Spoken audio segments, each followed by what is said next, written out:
Hello ಗೆಳೆಯರೆ, ಹೊಸ ವಿಡಿಯೋಗೆ ಸ್ವಾಗತ. ಇವತ್ತು ನಾವು ಇತ್ತೀಚೆಗೆ ರಿಲೀಸ್ ಆದ ವಿಜಯ್ ಸೇತುಪತಿ ಅಭಿನಯದ ಮುತ್ತು ಅಲಿಯಾಸ್ ಕಾಟನ್ ಅನ್ನೋ ತಮಿಳು ವೆಬ್ ಸೀರೀಸ್ ನ ಎಕ್ಸ್ಪ್ಲೇನ್ ಮಾಡ್ತಾ ಇದ್ದೀವಿ. ಈ ಸೀರೀಸ್ ನ ಒನ್ಲೈನ್ ಸ್ಟೋರಿ ಹೇಳ್ಬೇಕು ಅಂದ್ರೆ SI ಸಿದ್ಧಾರ್ಥ್ ಅನ್ನೋ ಆಫೀಸರ್ ಹೊಸ ಸ್ಟೇಷನ್ಗೆ ಟ್ರಾನ್ಸ್ಫರ್ ಆಗಿ ಬರ್ತಾನೆ. ಆದ್ರೆ ಆ ಸ್ಟೇಷನ್ ನ ಇನ್ನೊಂದು ವಾರದಲ್ಲಿ ಕ್ಲೋಸ್ ಮಾಡ್ತಾ ಇರ್ತಾರೆ. ಅದೇ ಸಮಯದಲ್ಲಿ ಅವರಿಗೆ ಕೇವಲ ಒಂದು ತಲೆ ಸಿಗುತ್ತೆ.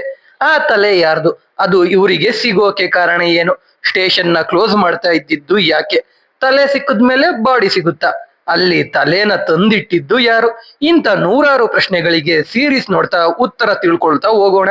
ಬನ್ನಿ ವಿಡಿಯೋ ಶುರು ಮಾಡೋಣ.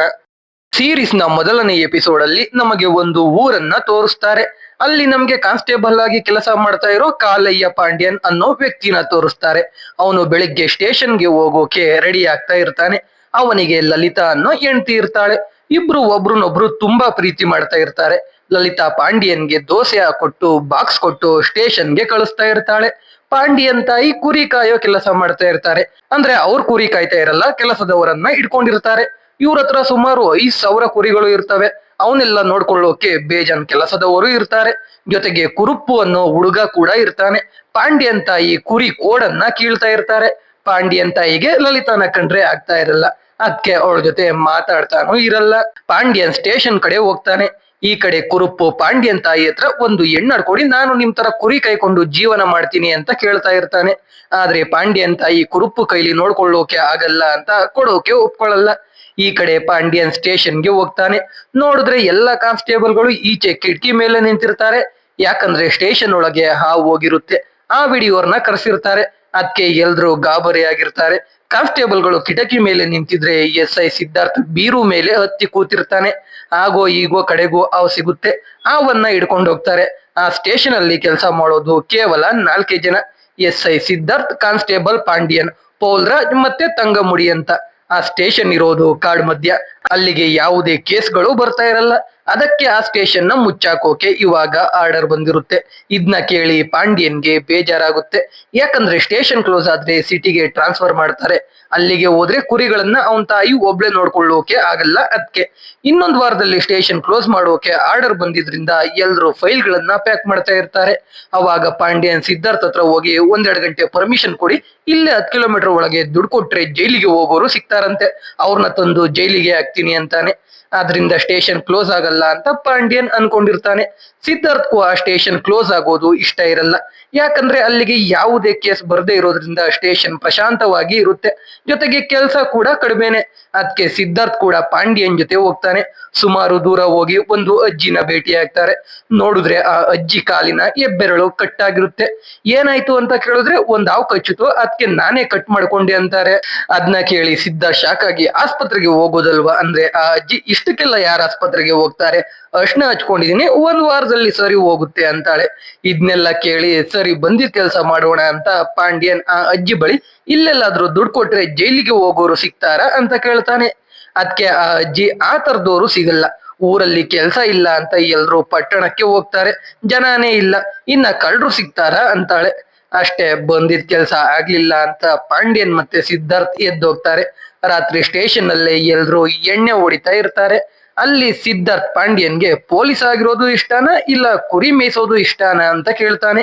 ಪಾಂಡ್ಯನ್ಗೆ 2 ಇಷ್ಟ ಇರುತ್ತೆ. ಅವ್ರ ತಂದೆ ಕಾಲದಿಂದಲೂ ಕುರಿ ಮೇಯಿಸ್ತಾ ಇರ್ತಾರೆ. ಅದೇ ಅವ್ರ ಕಸುಬು, ಅದನ್ನ ಬಿಡೋಕೆ ಆಗಲ್ಲ. ಜೊತೆಗೆ ಪಾಂಡ್ಯನ್ಗೆ ಪೊಲೀಸ್ ಕೆಲಸ ಅಂದ್ರೆ ಇಷ್ಟ ಇರುತ್ತೆ. ಅದೇ ರೀತಿ ಸಿದ್ಧಾರ್ಥ್ ಪಾಂಡ್ಯನ್ ಬಳಿ ನಿನ್ಗೆ ಕುರಿ ಅಂದ್ರೆ ಇಷ್ಟನ ಇಲ್ಲ ನಿನ್ ಹೆಂಡತಿ ಅಂದ್ರೆ ಇಷ್ಟನ ಅಂತ ಕೇಳ್ತಾನೆ. ಪಾಪ ಪಾಂಡ್ಯನ್ಗೆ ಏನ್ ಹೇಳ್ಬೇಕು ಅಂತ ಕೂಡ ಗೊತ್ತಾಗಲ್ಲ. ರಾತ್ರಿ ಪಾಂಡ್ಯನ್ ಮನೆಗೆ ಹೋಗ್ತಾನೆ. ಅವನ್ ತಾಯಿಗೆ ಇವಾಗ ಸ್ಟೇಷನ್ ಕ್ಲೋಸ್ ಆಗ್ತಾ ಇರೋ ವಿಷಯ ಗೊತ್ತಾಗಿರುತ್ತೆ. ಅದಕ್ಕೆ ಆ ಕೆಲಸ ಬಿಟ್ಟು ಕುರಿ ಕಾಯ್ಕೊಂಡು ರಾಜನಾಗೆ ಇರು ಅಂತ ಹೇಳ್ತಾ ಇರ್ತಾರೆ. ರಾತ್ರಿ ಲಲಿತಾ ಪಾಂಡ್ಯನ್ ಹತ್ರ ಸಿದ್ಧಾರ್ಥ್ ಕೇಳಿದ ಹಾಗೇನೆ ಅವನಿಗೆ ಕುರಿ ಕಾಯೋದು ಇಷ್ಟನ ಇಲ್ಲ ಪೊಲೀಸ್ ಕೆಲಸ ಇಷ್ಟನ ಅಂತ ಕೇಳ್ತಾಳೆ. ಪಾಂಡ್ಯನ್ ಮತ್ತೆ ಅದೇ ಆನ್ಸರ್ ಹೇಳ್ತಾನೆ. ಅದಕ್ಕೆ ಲಲಿತಾ ಬೇಜಾರ್ ಮಾಡ್ಕೋತಾಳೆ. ಮೋಸ್ಟ್ಲಿ ಲಲಿತಾಗೆ ಪಾಂಡ್ಯನ್ ಬರೀ ಪೊಲೀಸ್ ಆಗಿ ಕೆಲಸ ಮಾಡೋದು ಇಷ್ಟ ಇರುತ್ತೆ ಅನ್ಸುತ್ತೆ. ಅದಕ್ಕೆ ಅವಳು ಬೇಜಾರಾಗ್ತಾಳೆ. ಮಾರನೇ ದಿನ ಬೆಳಿಗ್ಗೆ ಕುರುಪ್ಪು ಬೆಟ್ಟದ ಹತ್ರ ಹೋಗ್ತಾನೆ. ಯಾಕಂದ್ರೆ ಅಲ್ಲಿ ಅವನು ಎಣ್ಣೆ ಬಚ್ಚಿಟ್ಟಿರ್ತಾನೆ. ಅಲ್ಲೋಗಿ ಎಣ್ಣೆ ಕುಡಿತಾ ಕೂತಿರ್ತಾನೆ. ಅವಾಗ ಅವನಿಗೆ ಒಂದು ಜಾಗದಲ್ಲಿ ಕಾಗೆಗಳು ಹಾರಾಡ್ತಾ ಇರೋದು ಕಾಣಿಸುತ್ತೆ. ಅಲ್ಲಿಗೆ ಹೋಗ್ತಾನೆ. ಒಬ್ಬ ವ್ಯಕ್ತಿ ಏನನ್ನೋ ನೋಡಿ ಗಾಬರಿಯಾಗಿ ಓಡೋಗ್ತಾ ಇರ್ತಾನೆ. ಅದನ್ನ ನೋಡಿ ಕುರುಪ್ಪು ಹೋಗಿ ಏನು ಅಂತ ನೋಡಿದ್ರೆ ಒಂದು ಕಲ್ಲಿನ ಮೇಲೆ ಕತ್ತರಿಸಿದ ತಲೆ ಇರುತ್ತೆ.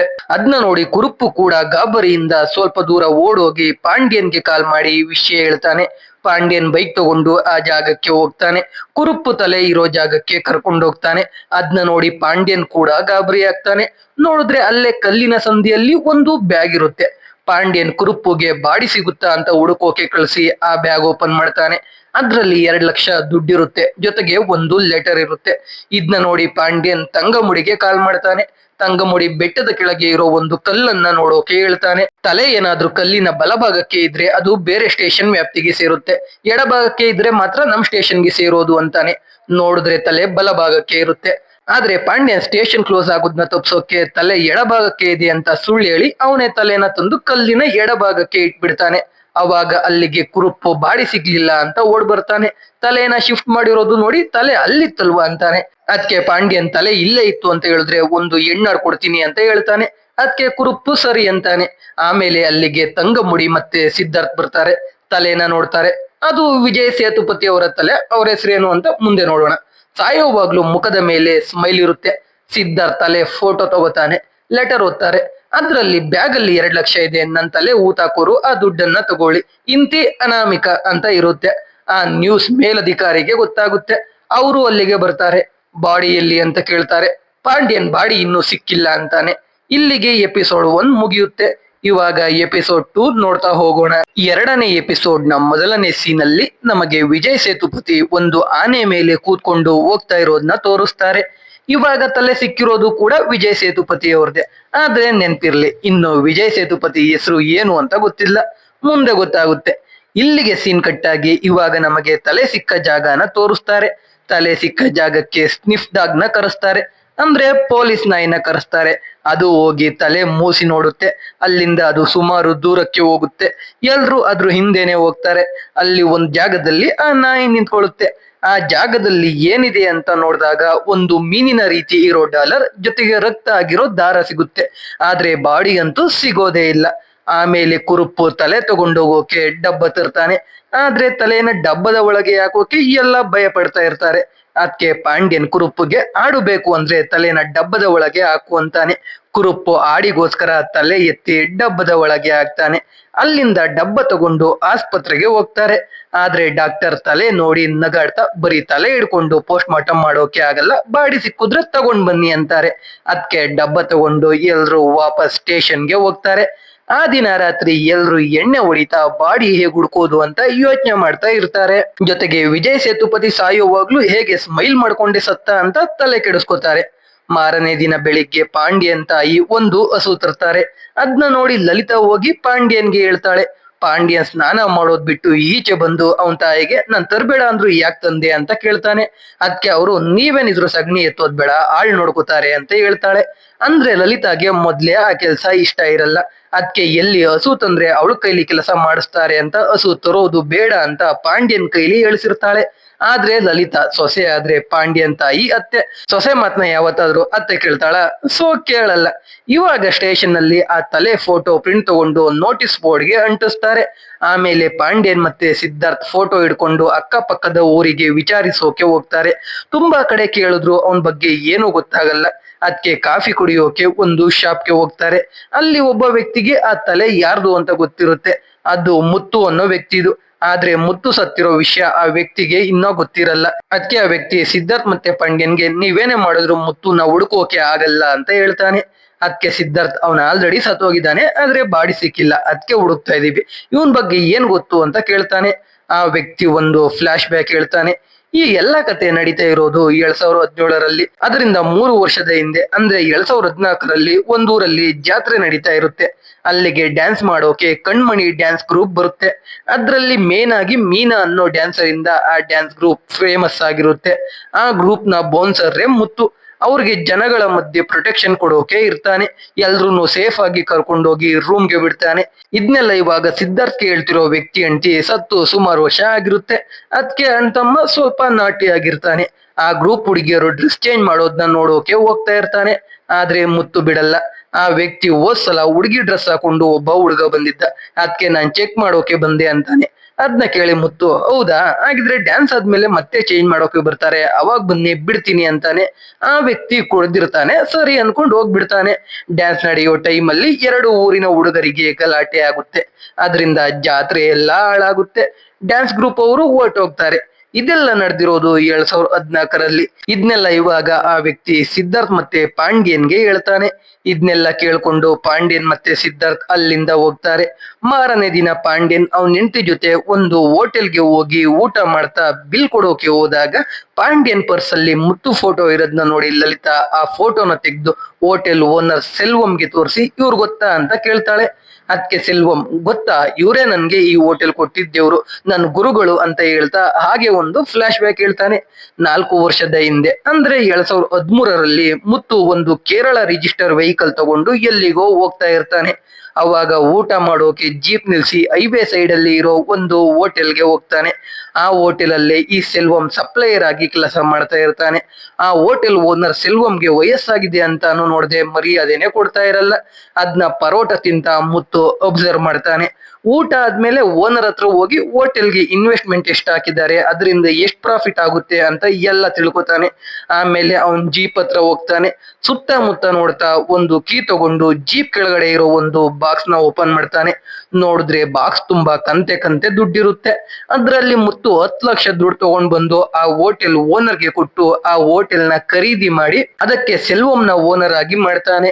ಹಳೆ ಓನರ್ಗೆ ಈ ದುಡ್ಡು ಇಡ್ಕೊಂಡು ಅಕ್ಕಪಕ್ಕ ಎಲ್ಲೂ ಹೋಟೆಲ್ ಓಪನ್ ಮಾಡಬಾರ್ದು ಅಂತ ಹೇಳಿ ಕಿವಿ ಹತ್ರ ಹೋಗಿ ನಾನು 7 ಕೊಲೆ ಮಾಡಿದೀನಿ ಅಂತ ಹೇಳ್ತಾನೆ. ಇದನ್ನೆಲ್ಲ ಇವಾಗ ಸೆಲ್ವಂ ಪಾಂಡ್ಯನ್ ಮತ್ತೆ ಲಲಿತಾಗೆ ಹೇಳ್ತಾನೆ. ಮುತ್ತು ಸತ್ತೋಗಿರೋ ವಿಷಯ ಗೊತ್ತಾಗಿ ಸೆಲ್ವಂ ಪಾಂಡ್ಯನ್ ಹತ್ರ ಮುತ್ತು ಫೋಟೋನ ಇಸ್ಕೋತಾನೆ. ಈ ವಿಷಯನ ಪಾಂಡ್ಯನ್ ಸಿದ್ಧಾರ್ಥ್ಗೆ ಹೇಳ್ತಾನೆ. ಆಮೇಲೆ ಸಿದ್ಧಾರ್ಥ್ ಪಾಂಡ್ಯನ್ ಕರ್ಕೊಂಡು ಆ ಕಣ್ಮಣಿ ಡ್ಯಾನ್ಸ್ ಗ್ರೂಪ್ ನ ಹುಡಿಕೊಂಡು ಹೋಗ್ತಾರೆ. ಆದ್ರೆ ಇವಾಗ ಆ ಡ್ಯಾನ್ಸ್ ಗ್ರೂಪ್ ನಡೀತಾ ಇರಲ್ಲ. ಮೀನಾ ಡ್ಯಾನ್ಸ್ ಗ್ರೂಪ್ ನ ಬಿಟ್ಟೋದ್ಮೇಲೆ ಬಿಸ್ನೆಸ್ ಡಲ್ ಆಯ್ತು ಅಂತ ಆ ಗ್ರೂಪ್ ಓನರ್ ಹೇಳ್ತಾನೆ. ಅವನ ಹತ್ರ ಮುತ್ತು ಬಗ್ಗೆ ಕೇಳಿದಾಗ ಅವನು ಒಂದು ಫ್ಲಾಶ್ ಬ್ಯಾಕ್ ಹೇಳ್ತಾನೆ. 5 ವರ್ಷದ ಹಿಂದೆ ಅಂದ್ರೆ 2012ರಲ್ಲಿ ಡ್ಯಾನ್ಸ್ ಗ್ರೂಪ್ ಒಂದು ಊರಿಗೆ ಡ್ಯಾನ್ಸ್ ಮಾಡೋಕೆ ಹೋಗಿರ್ತಾರೆ. ಅಲ್ಲಿ ಒಂದು ಗ್ಯಾಂಗ್ ಅವರು ಓನರ್ ಮೇಲೆ ಜಗಳಕ್ಕೆ ಬರ್ತಾರೆ. ಯಾಕಂದ್ರೆ ಒಬ್ಬ ಹುಡುಗ ಡ್ಯಾನ್ಸ್ ಹುಡುಗಿಯರ ಜೊತೆ ಕೆಟ್ಟದಾಗಿ ಬಿಹೇವ್ ಮಾಡಿರ್ತಾನೆ. ಅದಕ್ಕೆ ಓನರ್ ಆ ಹುಡುಗನಿಗೆ ಹೊಡೆದಿರ್ತಾನೆ. ಅದಕ್ಕೆ ಆ ಹುಡುಗ ಗ್ಯಾಂಗ್ ಕರ್ಕೊಂಡ್ ಬಂದಿರ್ತಾನೆ. ಅವರು ಓನರ್ಗೆ ಎದುರಿಸಿ ಡ್ಯಾಗರ್ ತೆಗಿತಾರೆ. ಅವಾಗ ಅಡ್ಡ ಮುತ್ತು ಬಂದು ಹುಡುಗರಿಗೆ ಬೈದು ವಾರ್ನಿಂಗ್ ಕೊಟ್ಟು ಕಳಿಸಿರ್ತಾನೆ. ಅದರಿಂದ ಓನರ್ ಮುತ್ತುನ ಗ್ರೂಪ್ಗೆ ಬೌನ್ಸರ್ ಆಗಿ ನೇಮಕ ಮಾಡ್ಕೊಂಡಿರ್ತಾನೆ. ಇದನ್ನೆಲ್ಲ ಹೇಳ್ತಾ ಓನರ್ ಸಿದ್ಧಾರ್ಥ್ ಮತ್ತೆ ಪಾಂಡ್ಯನ್ನ ಡ್ಯಾನ್ಸ್ ಗ್ರೂಪ್ ಐಟಮ್ಸ್ ಇರೋ ಜಾಗಕ್ಕೆ ಕರ್ಕೊಂಡು ಹೋಗ್ತಾನೆ. ಅಲ್ಲಿರೋ ಒಂದು ಟ್ರಂಕ್ ಚೆಕ್ ಮಾಡಿದಾಗ ಅದರಲ್ಲಿ ಮುತ್ತು ಆನೆ ಮೇಲೆ ಕೂತ್ಕೊಂಡು ಹೋಗ್ತಿರೋ ಫೋಟೋ ಸಿಗುತ್ತೆ. ಸಿದ್ಧಾರ್ಥ್ ಆ ಫೋಟೋ ತಗೊಂಡೋಗ್ತಾನೆ. ಯಾಕಂದ್ರೆ ಎಲ್ಲ ಆನೆಗಳು ನೋಡೋಕೆ ಒಂದೇ ತರ ಇದ್ರು ಎಕ್ಸ್ಪರ್ಟ್ ಗಳಿಗೆ ಆ ಆನೆಗಳಿಗೆ ಇರೋ ಡಿಫ್ರೆನ್ಸ್ ಗೊತ್ತಾಗುತ್ತೆ. ಮುತ್ತು ಕೂತಿರೋ ಆನೆ ಯಾವುದು ಅಂತ ತಿಳ್ಕೊಂಡು ಅದೆಲ್ಲಿದೆ ಅಂತ ತಿಳ್ಕೊಂಡ್ರೆ ಮುತ್ತು ಎಲ್ಲಿಂದ ಬಂದವನು ಅಂತ ತಿಳ್ಕೊಬಹುದು ಅಂತ ಸಿದ್ಧಾರ್ಥ್ ಆ ಫೋಟೋ ತಗೊಂಡ್ ಬಂದಿರ್ತಾನೆ. ಅದನ್ನ ಒಬ್ರು ಡಾಕ್ಟರ್ಗೆ ಕಳಿಸಿ ಆ ಆನೆ ಬಗ್ಗೆ ಡೀಟೇಲ್ಸ್ ಕೊಡಿ ಅಂತ ಕೇಳ್ತಾನೆ. ಅವರು ಸರಿ ಅಂತಾರೆ. ಅಲ್ಲಿಂದ ವಾಪಸ್ ಸ್ಟೇಷನ್ಗೆ ಹೋಗ್ತಾರೆ. ಸಿದ್ಧಾರ್ಥ್ಗೆ ಕಾಲ್ ಬರ್ತಾ ಇರುತ್ತೆ. ನೋಡಿದ್ರೆ ಸಿದ್ಧಾರ್ಥ್ ಎಣ್ಣೆ ಹೊಡ್ಕೊಂಡು ಮುತ್ತು ತಲೆ ಮುಂದೆ ಕೂತ್ಕೊಂಡು ಸಾಯೋವಾಗ್ಲೂ ಅದೇಗೆ ಸ್ಮೈಲ್ ಮಾಡ್ತಾ ಸತ್ತ ಅಂತ ಯೋಚನೆ ಮಾಡ್ತಾ ಇರ್ತಾನೆ. ಪಾಂಡ್ಯನ್ ಮತ್ತೆ ತಂಗಮುಡಿ ಹೋಗಿ ಸಿದ್ಧಾರ್ಥ್ಗೆ ಫೋನ್ ಕೊಡ್ತಾರೆ. ಡಾಕ್ಟರ್ ಇವಾಗ ಆ ಆನೆ ಕೇರಳ ಅಲ್ಲಿದೆ ಅಂತ ಹೇಳ್ತಾರೆ. ಅದನ್ನ ಕೇಳಿ ಸಿದ್ಧಾರ್ಥ್ ಪಾಂಡ್ಯನ್ಗೆ ನಾಳೆ ಕೇರಳಗೆ ಹೋಗೋಣ ಅಂತಾರೆ. ಆದ್ರೆ ಪಾಂಡ್ಯನ್ ಕುರಿಗಳಿಗೆ ವ್ಯಾಕ್ಸಿನೇಷನ್ ಮಾಡಿಸ್ಬೇಕು ಅಂತಾನೆ. ಅದಕ್ಕೆ ಸಿದ್ಧಾರ್ಥ್ ತಂಗಮುಡಿ ಕರ್ಕೊಂಡು ಹೋಗೋಕೆ ಡಿಸೈಡ್ ಆಗ್ತಾನೆ. ಇಲ್ಲಿಗೆ ಎಪಿಸೋಡ್ 2 ಮುಗಿಯುತ್ತೆ. ಇವಾಗ ಎಪಿಸೋಡ್ 3 ನೋಡ್ತಾ ಹೋಗೋಣ. ಎಪಿಸೋಡ್ 3ರ ಮೊದಲನೇ ಸೀನ್ ಅಲ್ಲಿ ಸಿದ್ಧಾರ್ಥ್ ಮತ್ತೆ ತಂಗಮುಡಿ ಆನೆ ನೋಡೋಕೆ ಕೇರಳಗೆ ಹೋಗ್ತಾರೆ. ಅಲ್ಲಿಗೆ ಸೀನ್ ಕಟ್ಟಾದ್ರೆ ಇವಾಗ ಹೋಟೆಲ್ ಓನರ್ ಸೆಲ್ವಂ ಪಾಂಡ್ಯನ್ ಹತ್ರ ಇಂದ ಈಸ್ಕೊಂಡಿದ್ದ ಮುತ್ತು ತಲೆ ಫೋಟೋನ ಕಟ್ಟಾಕ್ಸಿ ಅವನ್ ಹೋಟೆಲ್ ಅಲ್ಲಿ ದೇವ್ರ ಫೋಟೋ ಮಧ್ಯೆ ಹಾಕಿರ್ತಾನೆ. ಅದೇ ಹೋಟೆಲ್ಗೆ ಬಂದ ಒಬ್ಬ ಕಸ್ಟಮರ್ ಮುತ್ತು ಫೋಟೋ ನೋಡಿ ಓನರ್ಗೆ ಮುತ್ತು ಬಗ್ಗೆ ಹೇಳ್ತಾರೆ. ಕತೆ 20 ವರ್ಷ ಅಂದ್ರೆ 1997ಕ್ಕೆ ಹೋಗುತ್ತೆ. ಅವಾಗ ಮುತ್ತು ಒಂದು ವಾಚ್ ಅಂಗಡಿಯಲ್ಲಿ ಮೆಕ್ಯಾನಿಕ್ ಆಗಿ ಕೆಲಸ ಮಾಡ್ತಾ ಇರ್ತಾನೆ. ಅಲ್ಲಿಗೆ ಶಿವಟ್ಟನ್ ಅನ್ನೋ ಒಬ್ಬ ರಿಚ್ ವ್ಯಕ್ತಿ ಬಂದು ಅವನ್ ರೋಲೆಕ್ಸ್ ವಾಚ್ ನ ರೆಡಿ ಮಾಡೋಕೆ ಕೊಡ್ತಾನೆ. ಆದ್ರೆ ಅದನ್ನ ನೋಡಿ ಮುತ್ತು ಈ ವಾಚ್ ಕೆಟ್ಟೋಗೋದೇ ಇಲ್ಲ, ಇದನ್ನ ರೆಡಿ ಮಾಡೋ ಅವಶ್ಯಕತೆ ಇಲ್ಲ ಅಂತ ಹೇಳ್ತಾನೆ. ಅದಕ್ಕೆ ಶಿವಟ್ಟನ್ ಆಗಿದ್ರೆ ಕ್ಲೀನ್ ಮಾಡಿ ರೆಡಿ ಮಾಡಿ ಇಟ್ಟರು ಅಂತ ಹೇಳಿ ಅಲ್ಲಿಂದ ಹೋಗ್ಬಿಡ್ತಾನೆ. ಶಿವಟ್ಟನ್ ಹೋಗುವಾಗ ಒಂದು ಬ್ಯಾಗ್ ಅಲ್ಲೇ ಬಿಟ್ಟು ಹೋಗ್ತಾನೆ. ಅದನ್ನ ನೋಡಿ ಮುತ್ತು ಬ್ಯಾಗ್ ಚೆಕ್ ಮಾಡಿದ್ರೆ ಅದ್ರಲ್ಲಿ ಗೋಲ್ಡ್ ಬಾರ್ಸ್ ಇರುತ್ತೆ. 1 ತಿಂಗಳು ಆದ್ಮೇಲೆ ಶಿವಟ್ಟನ್ ವಾಚ್ ಇಸ್ಕೊಳ್ಳೋಕೆ ಬರ್ತಾನೆ. ಮುತ್ತು ವಾಚ್ ಕೊಡ್ತಾನೆ. ಶಿವೆಟ್ಟನ್ ಒಂದು ಬ್ಯಾಗ್ ಬಿಟ್ಟು ಹೋಗಿದ್ದೆ ಅಂದಾಗ ಮುತ್ತು ಬ್ಯಾಗ್ ಕೂಡ ಕೊಡ್ತಾನೆ. ಶಿವೆಟ್ಟನ್ ಓಪನ್ ಮಾಡಿದ್ದ ಅಂದಾಗ ಮುತ್ತು ಹೌದು ಅಂತ ಒಪ್ಕೋತಾನೆ. ಅದ್ರಲ್ಲಿ ಗೋಲ್ಡ್ ಬಾರ್ಸ್ ಇರೋದು ನೋಡಿ ಅಂಗಡಿ ಓನರ್ ಮುತ್ತುಗೆ ಬೈದು ಪೊಲೀಸ್ ಕೇಸ್ ಆದ್ರೆ ಏನ್ ಕತೆ ಅಂತ ಮುತ್ತುನ ಕೆಲಸದಿಂದ ತೆಗ್ದಾಕ್ಬಿಡ್ತಾನೆ. ಆದ್ರೆ ಶಿವೆಟ್ಟನ್ಗೆ ಮುತ್ತು ನಿಯತ್ತು ಇಷ್ಟ ಆಗುತ್ತೆ. ಅದಕ್ಕೆ ಮುಂಬೈಗೆ ಕರ್ಕೊಂಡು ಹೋಗ್ತಾನೆ. ಇದ್ನೆಲ್ಲ ಇವಾಗ ವಾಚ್ ಅಂಗಡಿ ಓನರ್ ಸೆಲ್ವಂಗೆ ಹೇಳ್ತಾ ಮುತ್ತು ಅಂತ ಒಳ್ಳೆ ಕೆಲಸಗಾರ ಇನ್ನೂ ಸಿಕ್ಕಿಲ್ಲ ಅಂತ ಹೇಳಿ ಅಲ್ಲಿಂದ ಹೋಗ್ತಾನೆ. ಈ ಕಡೆ ಸಿದ್ಧಾರ್ಥ್ ಮತ್ತೆ ತಂಗಮ್ಮುಡಿ ಕೇರಳಗೆ ಹೋಗಿ ಆ ಆನೆ ಯಾವುದೋ ಟ್ರಸ್ಟ್ ಅಲ್ಲಿದೆ ಅಂತ ತಿಳ್ಕೊಂಡು ಆ ಟ್ರಸ್ಟ್ ಬಳಿಗೆ ಹೋಗ್ತಾರೆ. ಆ ಆನೆ ಹೆಸರು ಗಣೇಶನ್ ಅಂತ. ಅದ್ನ ಯಾರ್ ಅಲ್ಲಿಗೆ ತಂದ್ಬಿಟ್ಟಿದ್ದು ಅಂತ ರಿಜಿಸ್ಟರ್ ಬುಕ್ ನೋಡಿದಾಗ 2009ರಲ್ಲಿ ಕೇರಳ ಅಲ್ಲೇ ಇದ್ದ ಒಂದು ಗುಜರಾತಿ ಹೆಸರಿನ ಟ್ರಸ್ಟ್ ಅವರು ಅದ್ನ ಆ ಟ್ರಸ್ಟ್ ಗೆ ಕೊಟ್ಟಿದ್ದು ಅಂತ ಗೊತ್ತಾಗುತ್ತೆ.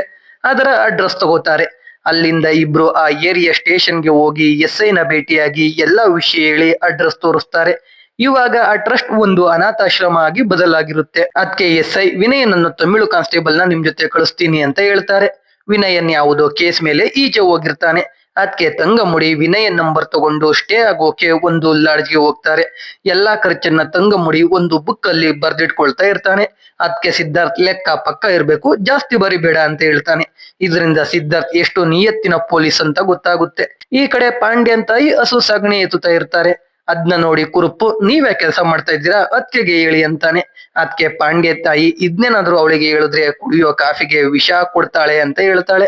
ಅದ್ನೆಲ್ಲ ಲಲಿತಾ ಕೇಳಿಸ್ಕೊಬಿಡ್ತಾಳೆ. ಅವಳಿಗೆ ಬೇಜಾರಾಗುತ್ತೆ. ರಾತ್ರಿ ಪಾಂಡ್ಯನ್ ಮನೆಗೆ ಹೋದಾಗ ಲಲಿತಾ ಈ ವಿಷಯನ ಪಾಂಡ್ಯನ್ಗೆ ಹೇಳ್ತಾಳೆ. ಪಾಂಡ್ಯನ್ ಲಲಿತಾನ ಸಮಾಧಾನ ಮಾಡ್ತಾನೆ. ಮಾರನೇ ದಿನ ಪಾಂಡ್ಯನ್ ಸ್ಟೇಷನ್ ಕಡೆ ಹೋಗುವಾಗ ರೋಡ್ ಸೈಡ್ ಅಲ್ಲಿ ಕಿವಿ ಉದ್ದ ಇರೋ ಒಂದು ಮೇಕೆನ ನೋಡ್ತಾನೆ. ಅದ್ನ ಕಾಯ್ತಿದ್ದ ಮಹಿಳೆ ಜೊತೆ ಮಾತಾಡಿ ಅದು ಯಾವ ಜಾತಿ ಮೇಕೆ ಅಂತ ತಿಳ್ಕೊತಾನೆ. ಹಾಗೆ ಮುತ್ತು ಫೋಟೋನ ಆ ಮಹಿಳೆಗೂ ತೋರಿಸ್ತಾನೆ. ಆ ಮಹಿಳೆ ಮುತ್ತುನ ಗುರ್ತಿಡಿದು ಒಂದು ಫ್ಲಾಶ್ ಬ್ಯಾಕ್ ಹೇಳ್ತಾಳೆ. ಕತೆ 2012ಕ್ಕೆ ಅಂದ್ರೆ 5 ವರ್ಷ ಹಿಂದಕ್ಕೆ ಹೋಗುತ್ತೆ. ಮುತ್ತು ಅವನ್ ಜೀಪಲ್ಲಿ ಪಾತ್ರೆ ಬಿಂದಿಗೆ ಎಲ್ಲ ಹಾಕೊಂಡು ಕುರಿ ಗೊಬ್ಬರ ಕೊಟ್ರೆ ಪಾತ್ರೆ ಕೊಡ್ತೀವಿ ಅಂತ ಸಾರ್ತಾ ಇರ್ತಾನೆ. ಆ ಊರವರು ಕುರಿ ಗೊಬ್ಬರ ತಗೊಂಡ್ ಏನ್ ಮಾಡ್ತೀರಾ ಅಂದಾಗ ಮುತ್ತು ಈ ಶ್ರೀಮಂತರು ಮನೆ ಮೇಲೆ ಗಿಡ ಬೆಳೆಸೋಕೆ ಗೊಬ್ಬರ ತಗೋತಾರೆ, ಜಾಸ್ತಿ ದುಡ್ಡು ಕೊಡ್ತಾರೆ, ಅದಕ್ಕೆ ನಿಮ್ಮ ಹತ್ರ ತಗೊಂಡೋಗಿ ಅವರಿಗೆ ಮಾರ್ತೀನಿ ಅಂತಾನೆ.